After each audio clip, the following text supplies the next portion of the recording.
BNP chairperson Begum Khaleda জিয়ার দ্রুত সুস্থতা ও দীর্ঘায়ু কামনায় কুমিল্লায় বিশেষ দোয়া ও মাহফিল অনুষ্ঠিত হয়েছে।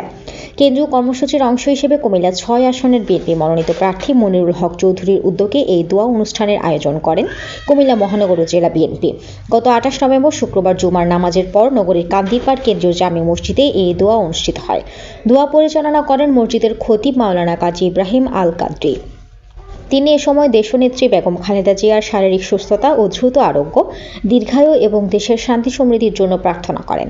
দোয়া মাহফিলে কুমিল্লা মহানগর বিএনপি, জেলা বিএনপি, যুবদল, স্বেচ্ছাসেবক দল, ছাত্রদল সহ বিভিন্ন অঙ্গ সংগঠনের নেতাকর্মীরা বিপুল সংখ্যক উপস্থিত ছিলেন।